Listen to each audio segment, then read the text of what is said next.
Welcome to the Generation Gap podcast. A look in the wide world of sports as seen through the colorful eyepieces of our gang of six. Ranging in age from 25 to 70, these recliner-trained fans love sports just like you. Together, we will take you on a journey to sports heaven, discussing everything from the NFL to Premier League football, NCAA hoops to Italian bocce ball, to nonsensical competitions like two-handed tennis and toilet bowl racing. Sit back and sigh on your own porcelain throne and listen in as our senior analysts drop their drawers over their knee socks and toot their own black and white take on history's best teams and athletes. And before you flush, be sure to take heed from our younger members as they share their unbleached version of why today's elite athletes and teams are indeed the best ever. We're family, and like in any family, when we don't all bleed the same team colors, well, the talk can get pretty personal quickly. So here we go. Uncorked, unvarnished, unrestrained, unrepentant, unseemly, and utterly unlike anything you've ever experienced before. Today, we uncork the generation gap. Let's meet the family. Starting in particular order from oldest to youngest, we've got Bob. Hey. Bob, you got that Dartmouth clad on again. That's right. I guess we're going to be hearing about the Ivy League here pretty shortly. That's the traditional letter sweater look. Goes back 100 years. Well, I'm sure you can remember that date very well. Yeah. Of course, here in Wisconsin, we've got the Badgers. You can't beat them. Tonight, they're going to kick off against Bradley in the NIT, and the sports world is really excited about that. Charlie, we're talking golf the way you're dressed. What's up with that? Hey, John, well, I just thought I'd wear this pullover that's meaningful for two reasons. One is it's from TPC Sawgrass, which was the host of the Players Championship this past weekend. And I actually wore this last week when I took your money on Desert Willow. So I thought it had a dual meaning. That's fantastic. I hear Sawgrass is almost as good as Stone Eagle when it comes to competition and challenge. It's right up there. Okay. Where's Bobby? How we doing, folks? Bobby, it looks like you are dressed to go out on the ice. What's that all about? I'm just here representing the number one ranked University of Minnesota Golden Gopher hockey team. You're soon to be 2023 national champions. So get on board now. Get your tickets while you can. Where's Benny? I'm here, so I assume the star of the show, but and I don't understand what you're wearing at all. so this is a USA baseball jersey. So for everyone watching the World Baseball Classic, hopefully the US can repeat there, but we'll see. Awesome. And finally, where's little Nick? I'm right here, everybody. Nick, you look like the consummate professional there, like you're ready to tee it up on a meaningful golf course. What's that all about? I'm just here to show what I'm about. Glad we're all going to be here and be professional. Maybe save for a couple of us, but really looking forward to get started. Excellent. I like the way you look at things. All right, let's dig into the heart of today's show. March Madness is almost in full swing. In fact, the National Invitation Tournament is tipping off as we speak. Tonight's main topic of debate is what NCAA men's basketball conference is the best ever, and what team from that conference ranks as the all-time number one. Benny, what's your take? Well, it was tough to swing this way since I'm not exactly a huge fan of this conference, being someone from Kansas and the history there. But so I have to go with the Atlantic Coast Conference, representing North Carolina and Duke. When I look at the history of this conference, 15 titles. That's tied for the most ever with the Pac-12. But they've won titles between 1953 and 2009. And when I think of the best team in that conference, I have to think North Carolina, since they have the most NCAA championships in that conference. And, they've won from 57 to 2009, one more than Duke.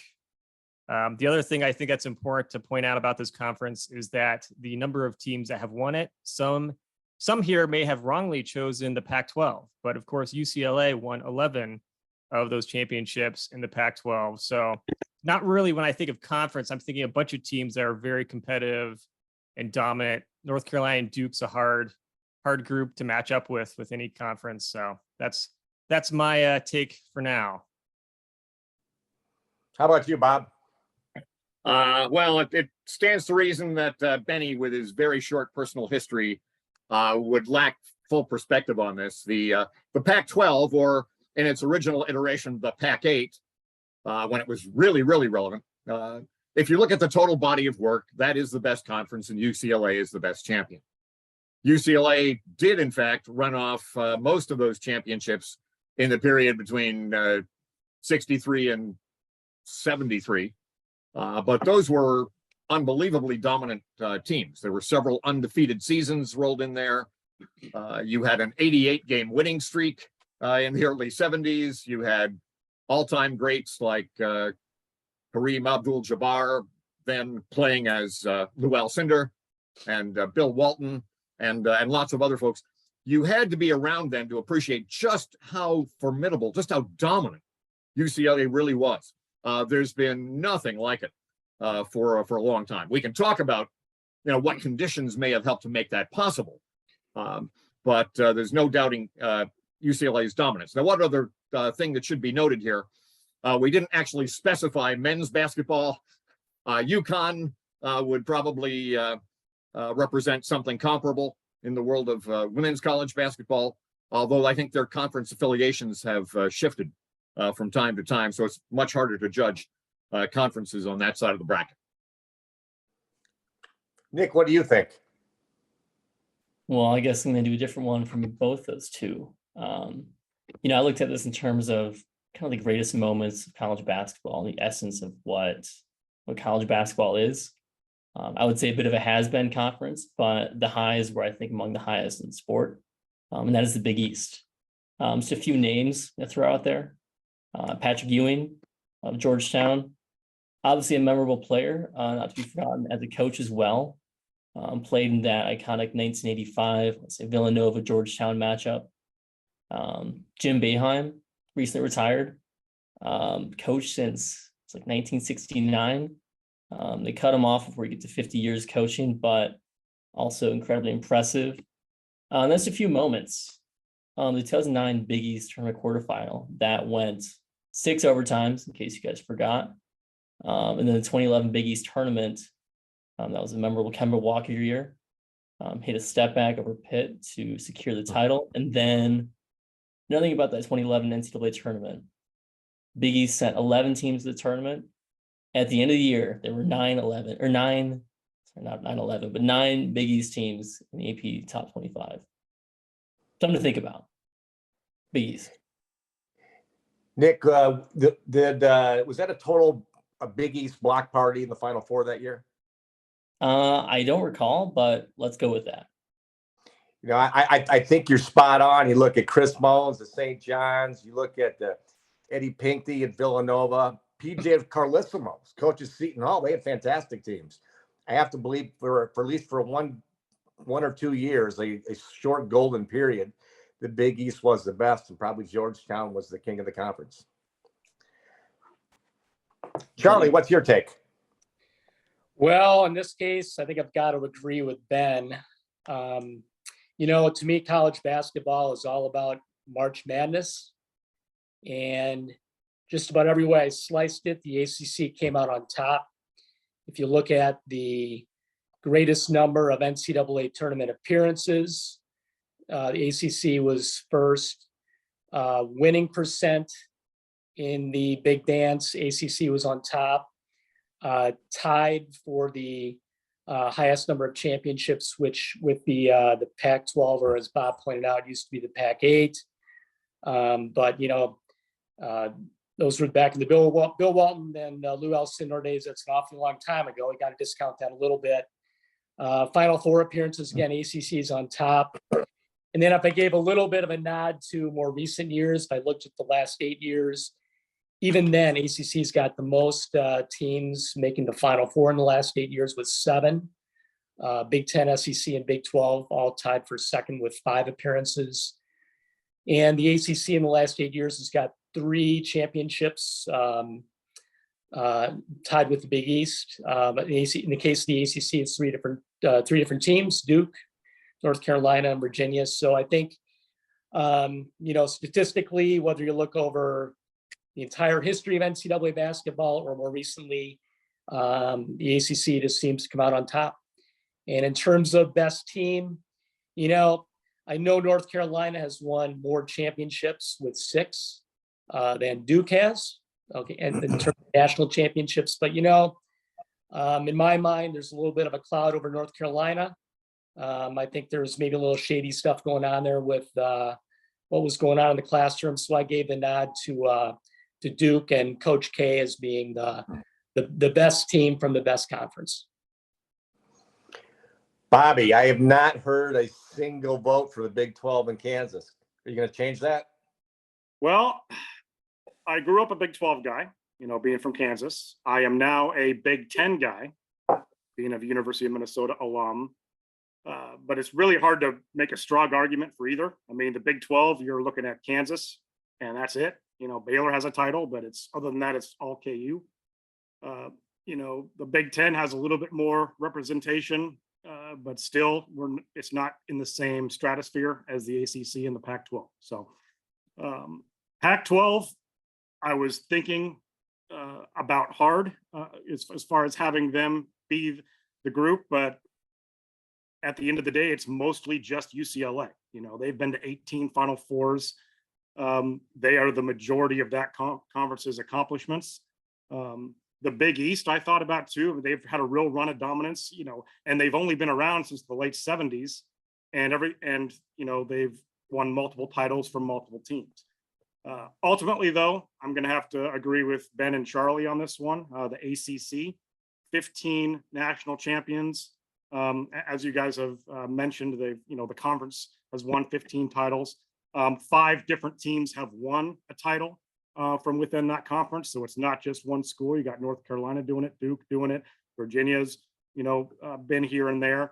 And I also really wanted to focus on titles that the conference won, while that school was in the conference. So Maryland won in 2002. They are now a Big 10 school. The Big 10 does not deserve to get that title, associated with them. That was an ACC title because Maryland was in the ACC at that time. So ultimately, it's all ACC. You got North Carolina's been to 21 Final Fours. That's the most in history. Duke has been to 17, which is just one behind UCLA. And then you also have, titles from NC State, Maryland, and Virginia. So that's really the best conference top to bottom. As far as the team I'm going with, I kind of went in a different direction. I'm going for an individual team. 1982 North Carolina Tar Heels, pretty incredible season. They went 32-2, coached by, the great late Dean Smith. They had the future #1 overall pick in James Worthy, the #4 overall pick in Sam Perkins, and some guy named Michael Jordan. You might have heard of him. So that's the best team in history. Bob Senior, when you think about UCLA, of course, I agree with you. No team ever made a run like John Wooden and the UCLA Bruins. You take that Bruins team with Lou Alcindor, Curtis Rowe, Sidney Wicks. They had some other real future NBA stars, including I think a backup centerman at the NBA. Yeah, Swen Nader. Yeah, Swen Nader. If you had to plug that team in to the ACC in 1982, how does that come out? I think UCLA comes out pretty well. You think about it, when North Carolina won that championship, those stars from UCLA were kind of in the late prime of their NBA careers, and they were winning all over the place. So I think UCLA holds up perfectly well. They were, one of the reasons they were so dominant is they were the first really modern basketball team. They were complete. Benny, what's your call on that? You used to think about those great teams. You know, plug UCLA in that ACC team conference in 1982 with that tremendous North Carolina squad. Well, this is an interesting comparison. I don't have a ton of thoughts on it since it's not something I thought about before this conversation. But I mean, I did kind of find it funny that Bob over here was talking about talking about players being in the late part of their NBA careers, as if that's, I feel like we're comparing people when they're playing college, not their NBA careers. Oh, we are, but the point is that emphasizes how great those teams were. They didn't just have NBA careers, they had long NBA careers and championship careers. Yeah, I think the conversation though is about like how good they would have played if they're going against each other when they're in their collegiate level years. Again, my frame of reference is to speak to folks like you. It's necessary to allude also to their NBA careers as kind of affirmation that these guys were really as talented as I make them out to be. And I think their NBA performances confirm that really well. Troy, you look back at college basketball back in the late 60s and the 70s when UCLA was so strong. Most college players were 4-year players. Yes, so that's true. You'd really get a complete view of what other teams were like. But not only did UCLA keep all its players, the other teams did too. So you really watched a lot of these college teams mature, and there wasn't a team on the planet that could compete or touch UCLA. If UCLA didn't route a team, it was very unexpected. I know the University of Houston team with Elvin Hayes, they snuck out a win, but later on that year, UCLA just blitzed them. So very, very few exceptions to UCLA having anything but a dominant team. Hey, John, can I ask Bob a question? Sure. Fire away. Yeah, Bob, do you think it would be possible for any college basketball team to go on a run like UCLA did today? Honestly, no. And that I alluded earlier to the structural factors in UCLA's dominance, and it kind of parallels the structural factors in UConn women's dominance, and that is to say, both of those happened at a time when the sport was really emerging and expanding. Excitement was growing. You go back to the early 60s, you couldn't find the Final Four on television. I remember watching the game John alluded to, UCLA against Houston. Of course, they played twice, once in midseason when Houston won, and then in the semis of the Final Four when UCLA absolutely annihilated them. But the point is, UCLA was ahead of the curve. John Wooden was ahead of the curve in recruiting and developing modern basketball team. And that gave them a formidable advantage. UCLA was recruiting nationally at a time when a lot of other schools weren't. UCLA was recruiting black players when the Southeastern Conference and the ACC wouldn't touch them. So they had some huge structural advantages. But be those what they were, it was a phenomenal run. But I don't think it would be nearly as easy to do today. Basketball has grown so much, and the talent pool is so big. College basketball is just so deep in talent. Certainly a topic for the future will be, say, 10 years from now, how will college basketball look then versus what it does today? Once again, you've got maybe a whole new evolution or even revolution of that sport coming our way. Bobby, do you want to weigh in on what you're seeing? Yeah, so I mean, these days, you got, as my dad alluded to there, the transfer portal, NIL, it's having a major impact on the sport. It's basically open free agency now. So trying to have some sort of dynasty is essentially impossible. There's way too much player movement. You'll have a team win a national championship, and you could see 2-3, players, jump to the NBA. You could see 2-3 more enter the transfer portal, to get bigger minutes if they were coming off the bench. So just the structural integrity of teams over 4 years is just not there anymore. It's going to be almost impossible to keep a run like that going. I don't want to steal any more time, but Bobby did make me think of a couple of other structural factors. You think about those UCLA teams. Lou Alcindor, of course, couldn't play as a freshman because freshmen weren't eligible at that point in the 60s. But that UCLA freshman team defeated the varsity in a scrimmage, and the varsity were the defending national champions. So that class that John Wooden built around Lou Alcindor was really incredible. Benny, anything else you want to add? Well, I mean, I think at the end of the day, though, we've heard, 3 different conferences get brought up here. But I think at the end of the day, we're looking at a conference, not an individual team. If you want to talk about the UCLA being the greatest team ever in terms of the history of college basketball, okay, sure. But if we're talking about an actual conference, we're not talking about one team. It's a conference. That's why, because there's multiple teams in there, several teams. So when you have Duke and North Carolina, that's pretty insane already. And then I think Louisville won 3 titles. So, I mean, it's just, there's lots of teams that have won it in the ACC. And UCLA, that's basically the only people, who've heard of them in the Pac-12. But there's another structural factor there, young fella. Back in the 60s, only champions entered the tournament. It was a 16-team tournament. So you couldn't have 6 or 7 or 8 teams from a conference getting invitations to play. That significantly changes the odds about who's going to come out in the end. So when UCLA was in its prime, there were other good teams in the Pac-8. Southern Cal had some excellent teams, but they couldn't get past UCLA. There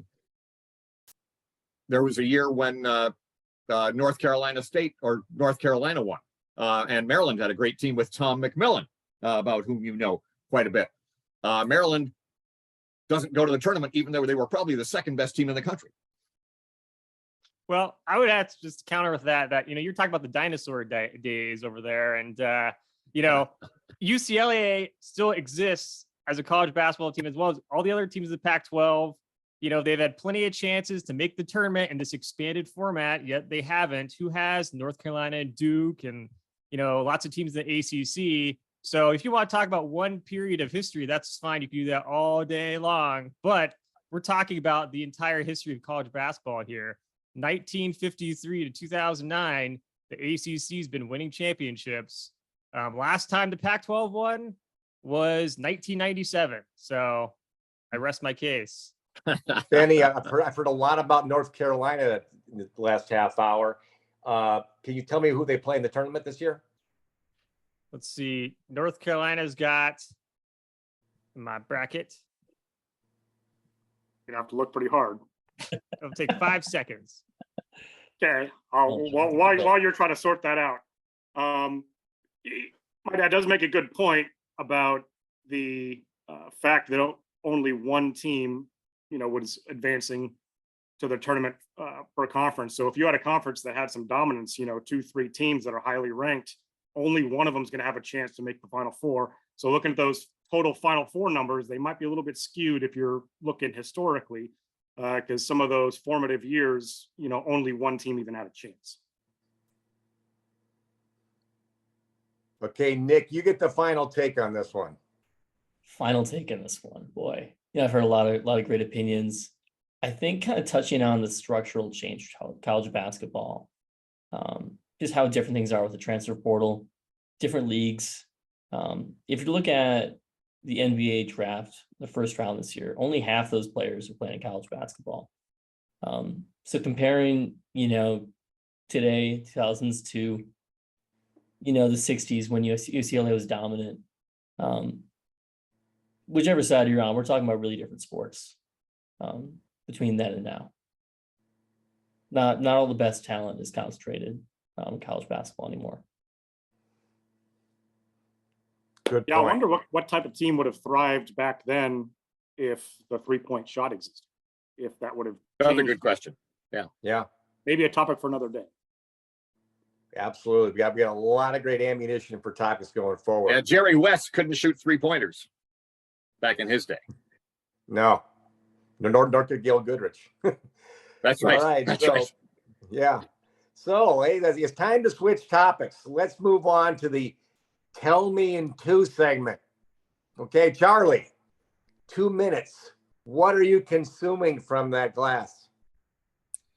Well, my little history here, my personal improvement goal in 2022 was to learn to appreciate bourbon. And I'm very proud of myself for having achieved that goal. So as a result, tonight I'm sipping on some Noah's Mill bourbon from the Willett Distillery in Bardstown, Kentucky, right in the heart of the Bourbon Trail. It's a little bit stronger than average. It sports it's about 114 proof, 57% alcohol. So I might be speaking a little bit differently by the end of this podcast than I am now, but it's all I know is that I know, there's a lot of fancy words one could use to describe the flavors, but I just know that it tastes pretty good and I enjoy it. So I thought I'd lead off with Noah's Mill. It's, I've been experimenting with about 30 bourbons so far, and certainly right now this is in my top 5. So I look forward to hearing what these other guys have got. How about you, Bob? That looked like something pretty potent on your table. Not quite as potent as what Charlie's drinking. This is 40% alcohol, 80 proof. This is Armenian cognac, 5 stars under the brand name Ararat for the famous mountain. Great classic taste. Some would argue maybe it's not quite on the same level as the top French cognacs, but it's pretty darn good stuff. Sweet. Benny, I don't know if you're still researching that question or you're ready to have a drink. Yeah, I'm gonna keep looking. Don't worry, I'll figure it out. Yeah, so I got I guess continue with the international trend. I have a popular Dutch beer called Grosch. It's a Pilsner, popular in Holland. So, but yeah, I'm going with that. Best beer on the planet. That stuff's awesome. All right. Nick, how about you? Well, similar to my father, I'm also on a bit of a health kick, so I'm doing a Bloody Mary on a Tuesday night, which is a little bit different, but it's a special recipe. To combine some V8 and some Target brand Bloody Mary mix with some paprika, onion powder, and garlic powder. It's just a great way to cap off the day, and feel good about yourself. So. All right. You want to disseminate that recipe for us? I'd be happy to. Yeah, and our listeners. Well, that's a good point. We all deserve a good treat at the end of the day. Bobby, what's your treat? I'm going local for this one. This is the Boulevard Brewing Company here in Kansas City, part of their Smokestack series. This is the Boulevard Bourbon Barrel Quad Barrel Aged Ale. It is 12.2% alcohol. Real good taste. You can really taste the barrel flavor in it, and goes down real smooth. Maybe don't need to drink 3 or 4 in one sitting, but they're pretty good stuff. Awesome. All right. Everybody's living well. I'm glad to see that. All right. Well, it's about time we move on to the world of obscure sports. Bob, what sport have you fished out of the barrel? Well, there were a couple of things I wanted to note. First, by way of obituary, but the famous the author of the Fosbury Flop, Dick Fosbury, the elite Olympic high jumper who transformed high jumping from forward jumping over the bar to backward jumping over the bar, died this past week. But he's certainly worthy of a footnote, and he truly did completely change his event. Today, everybody does it the way he did. And it's kind of like the shift in football from the old straight on place kicker to the soccer style place kicker. And we can all see the difference now as the decades have gone by. Of course, the sport of the week, and I know you've been waiting for some updates here. The new season of Buzkashi in Afghanistan is getting rolling. Last year, Kandahar won the championship in a thrilling final against Kunduz. Of course, Buzkashi is played with the body of a headless goat stuffed in leather and used as a kind of a polo ball while the guys ride around and whack it. In truth, keeping up with the times, the Afghans have abandoned using the old goat, and it sort of, again, fits the tempo of the times. And now they stuff it with the leather bag with other kinds of stuff, so that they don't have to sacrifice a goat. In any case, one of the Kandahar players, Faisal Hassan, and you'll want to look hard for his card. It's chrome. It's a classic.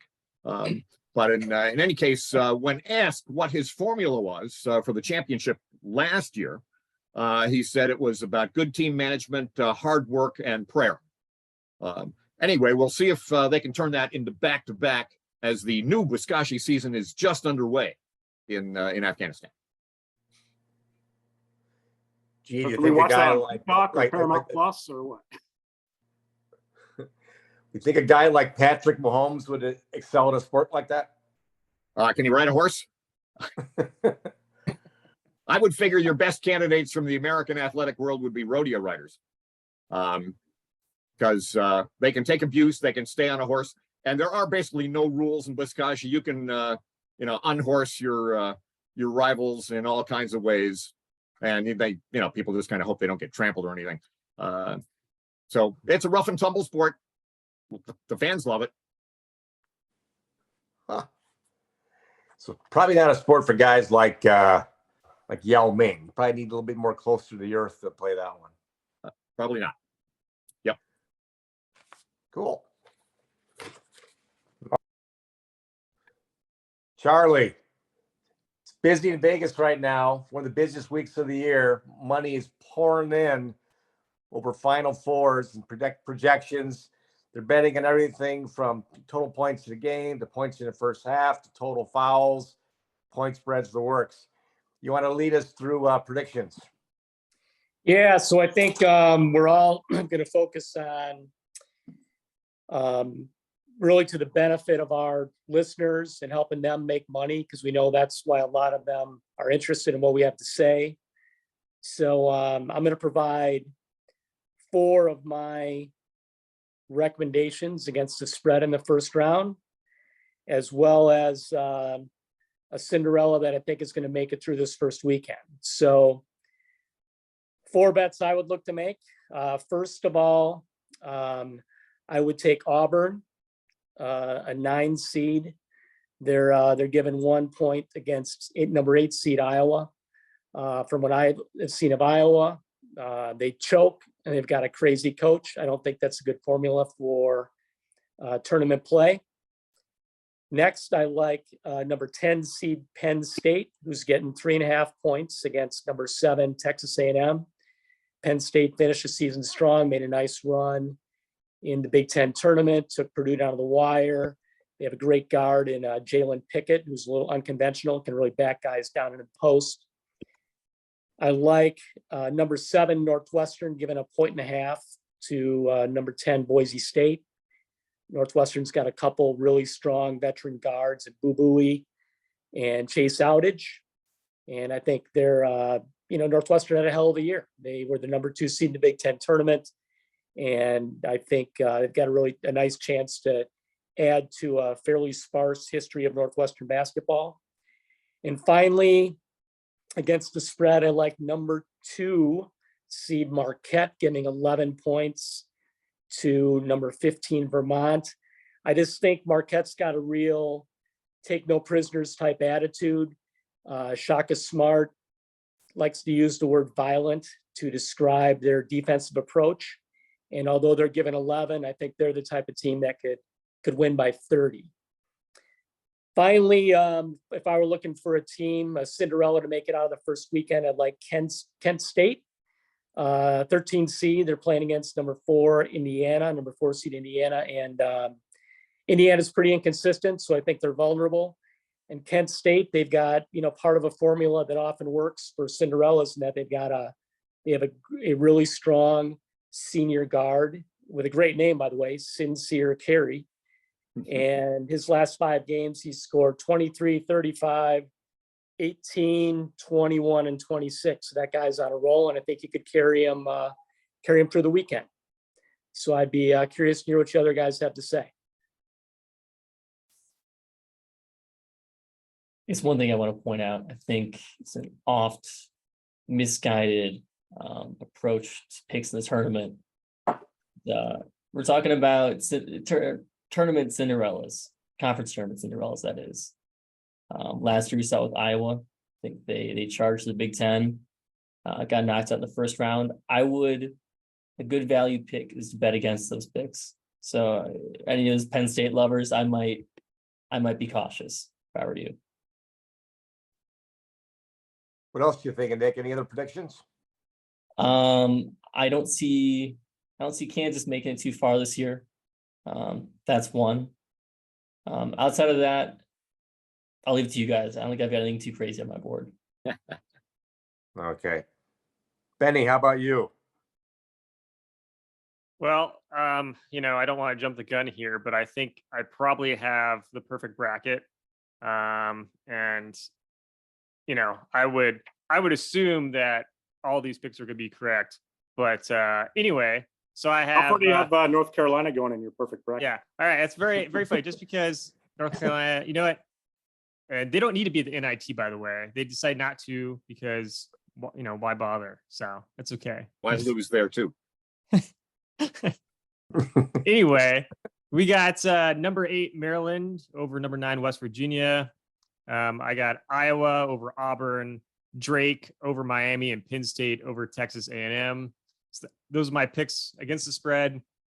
In terms of my 12 seed to make it out of the first weekend, I will go against the ACC a little bit here. I'm going to say Oral Roberts is going to upset Duke. So that's my bold prediction, but I think that's going to happen. So we'll see. We'll see. Bobby. Yeah, so I have Kansas as one of my teams against the spread. I think they're going to absolutely destroy Howard, who was not the best team in their conference. First time they're in since 1999. KU, was without Bill Self for the Big 12 tournament. And I think they're going to be a little upset with how they got throttled in the Big 12 title game against Texas. They're going to come out firing and they're going to blow Howard out of the water. So they could win by 50. Auburn, I have them over Iowa. And, I saw Iowa play too. They didn't exactly blow out my Minnesota Golden Gophers, who were the worst team in the Big Ten. We lost to them by 12, and it was like a 3-point game at the half. So I have zero confidence in Iowa to do anything. Also, I hate them. Marquette, I have them having a real big win in round 1.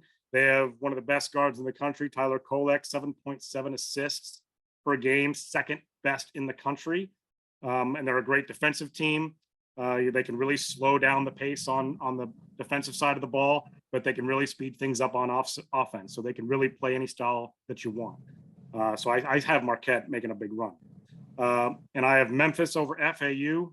Penny Hardaway has kind of shifted his focus, instead of going for the, top talent every single year and getting the highest ranked recruiting class, he's adding in some more of those program life type players. It's really balanced that roster out.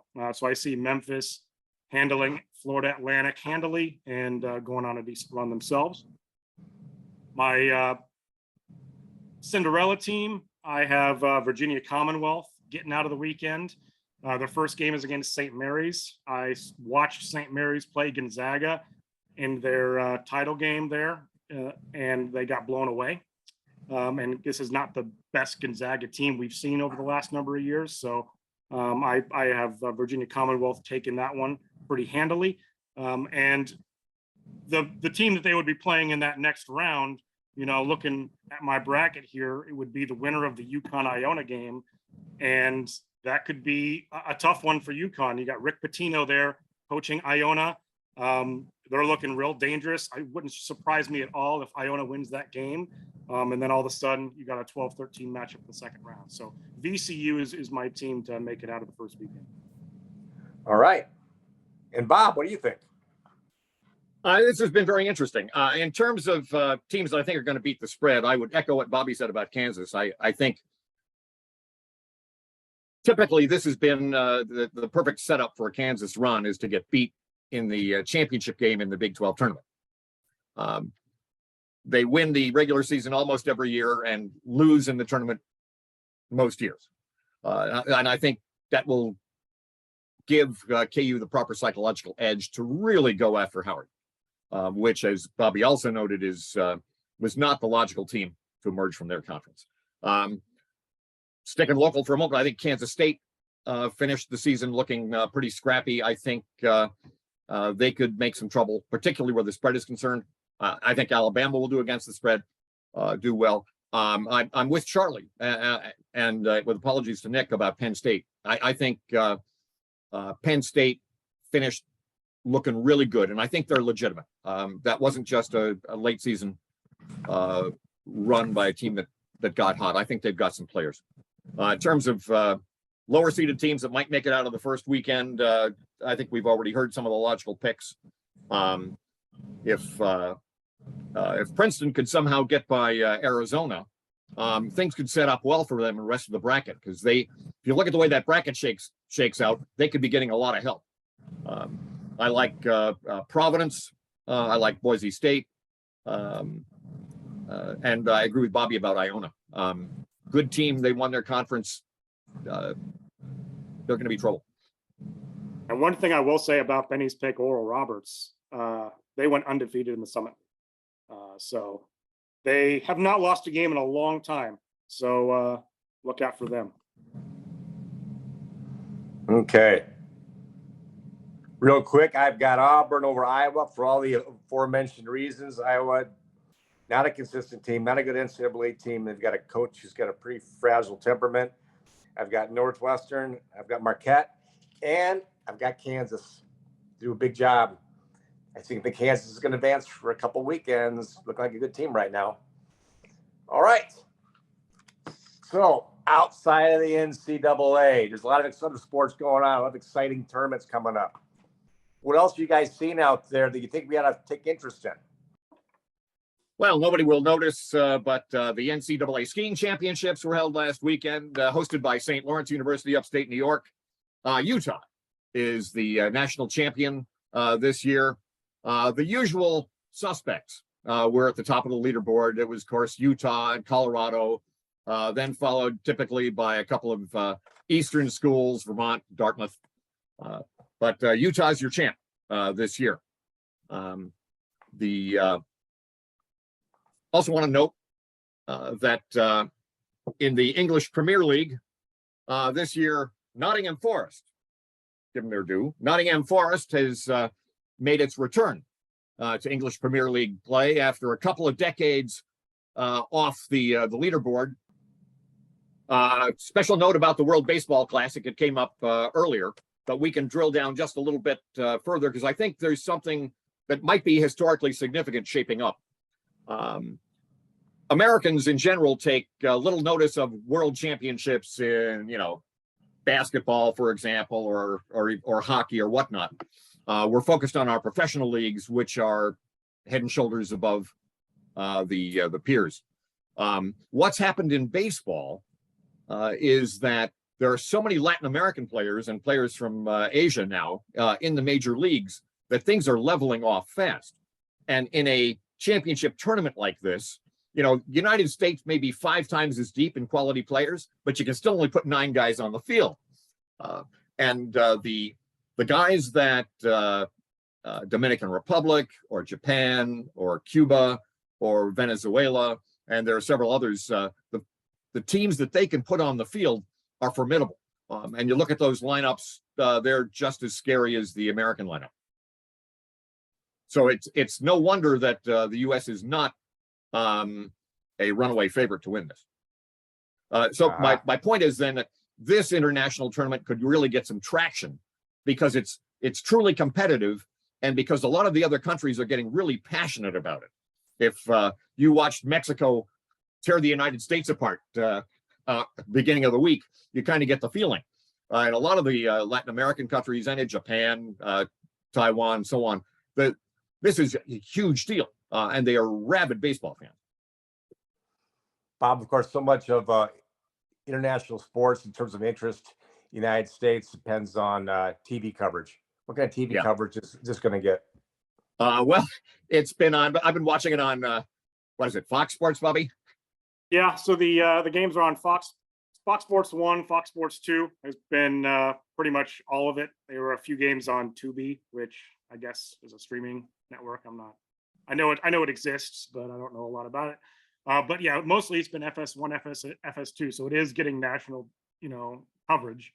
Some of the game times have been a little odd. Like, every US game so far has been at 9 p.m. Central Time, which I'm not a huge fan of, but at least they're on.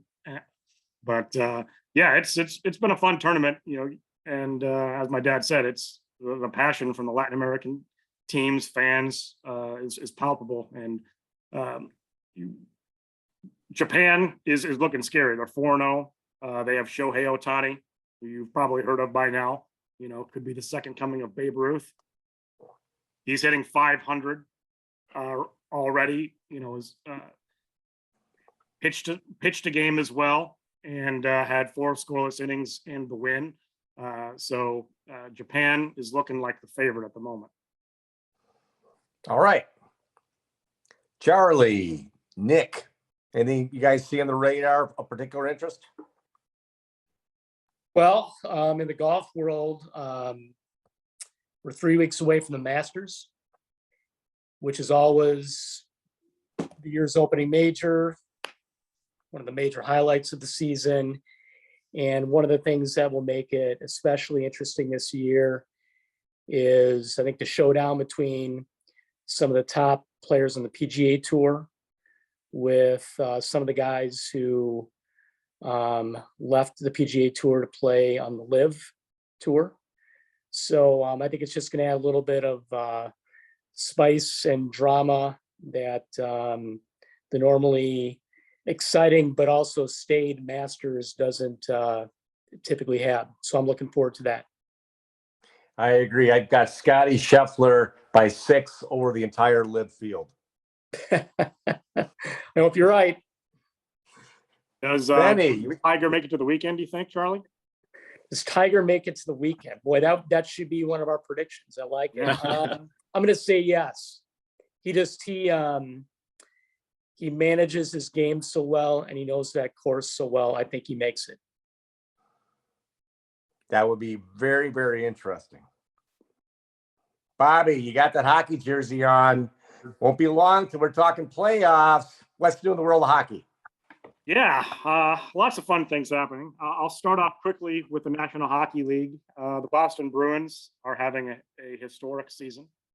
They're the fastest team to 50 wins since, actually in history, technically. Surpassing the 1996 Detroit Red Wings and the Tampa Bay Lightning from 2019. Amazing season that they've had. One bit of context I want to throw in there, though, is the current era of hockey we are in has 3-on-3 overtime and has shootouts. So they've been able to kind of bump up their wins a little bit because of that. They've had a couple shootout wins during this stretch and 5 overtime wins, 3-on-3. You got to think some of those would have been ties, going by mid-90s rules. Whereas those 1996 Detroit Red Wings, during their run of 50 wins in 66 games, they had 4 ties. So you got to think at least a couple of those in today's rules would have been overtime or shootout wins. So just a little bit of context I wanted to add there, but still, Boston Bruins, what they're doing is incredible. They're the, favorite to win the Stanley Cup, no questions asked. Jumping into college hockey, we have the different conference tournaments going on right now this weekend, and they'll be finishing up. So I had a little quick bracketology I put together for us because they'll be announcing that field on Sunday. In the Fargo, North Dakota regional, I have Minnesota here as the number 1 overall seed, playing Holy Cross, which is going to scare the hell out of Minnesota fans because we lost to Holy Cross in 2006 in the first round, which Wisconsin fans will remember fondly as their national championship year. And then I have St. Cloud versus Ohio State in that regional. In Manchester, I have Michigan against Merrimack and Harvard against Western Michigan. Allentown, Pennsylvania, I have Denver against Mankato and Penn State against Michigan Tech. And then in the Bridgeport regional, I have Quinnipiac against Alaska and Boston University against Cornell. One big wrench that could be thrown into all this, though, is if North Dakota wins the NCHC tournament, they will go to Fargo. They will play in their home regional. And if that happens, that would push the Gophers out of Fargo, somewhere out east. And all that will get shuffled up a little bit. So should be a fun weekend of college hockey, finishing up these conference tournaments. And then we'll get the field on Sunday and get ready for some college hockey picks next week. Bobby, you have a quick comment on the women's Frozen Four? Yeah, thanks for bringing that up. Women's Frozen Four is starting this weekend, and we have a big matchup on Friday night, Minnesota versus Wisconsin. We both have 6 national championships, 6 each. We've kind of gone on our own separate dynasties, winning 2 or 3 at a time, or 4 out of 5, 3 out of 4, things like that since women's college hockey has started. So big rivalry on Friday night, Minnesota versus Wisconsin, Frozen Four, women's hockey, appointment viewing television. Should be a lot of fun. Awesome. Thanks, Bobby. Appreciate the update. Benny, what you got for us? Well, obviously, the NBA seasons continues to go on. A lot of people are talking about the Bucks in the Eastern Conference being a NBA title favorite once again, as they are, for the last several years. I tend to be a little bit skeptical of the Bucks, though. I know Giannis is a superstar player, but I'm not always convinced the supporting cast there is going to take them away. I do think the Celtics are certainly a pretty good team this year that could take out the Bucks in the Eastern Conference. Western Conference, it'll be interesting. There's so many teams there now that have a talented cast. The trade deadline was absolutely insane. So the West, I think, is a total free-for-all. And who knows who's gonna come out there, but East, you're definitely looking at, I think, a Bucks Celtics. 76ers are there too, but I'm not convinced they're going to take that step yet. Or ever even. Embiid has been dominant for several years now, but he can't get over the hump, it seems, and make the NBA Finals and try to win a championship. But we'll see what happens. So, all right. And Nick, you get the last word. Well, I guess with Benny's take on the Bucks and the Celtics, as a Bucks fan myself, I'd be feeling better about the Bucks than Celtics lost the last 5 of 8. I think they just barely didn't skirt past the NBA worst Rockets last night. So if you're feeling good about the Celtics, I might reconsider that. I think Giannis just had 46 points last night with 16 boards. So, Benny, I think it's going to come down to the Celtics and the Bucks again, but my bet's still with the Bucks. well, Nick, I think that that Bloody Mary is starting to get to your head there. NBA, we all know the regular season is kind of, we'll try some games and other games we won't try. And I think the Celtics are just saving their ammunition, for the NBA playoffs, and that's when they're going to take out your little Bucks. And I'm afraid you might cry yourself to sleep that night. So it makes sense. They'll need all the energy, and they play Milwaukee 4 times. So. We won't need the energy. You're gonna, Giannis is only one person, so you better hope that supporting cast steps up, because Tatum and Brown are gonna be lights out, as well as the rest of the cast, which is, probably the deepest roster in the NBA, the Celtics. So just gonna put that out there, Nick. Jeez. I'll let you have this one, Benny, so you can keep this one for Cap. I look forward to future conversations, Nick. All right. Well, that gives us plenty of fodder for some future banner, which is all great. Then we're going to wrap up today's episode. Want to thank all of our family members for digging in, sharing what they think. Also want to thank our audience members, and please let us know what you think. We love the feedback. So that's the way it is. Tuesday, March 14th, 2023. Another day in the history of sports. Thanks, everyone.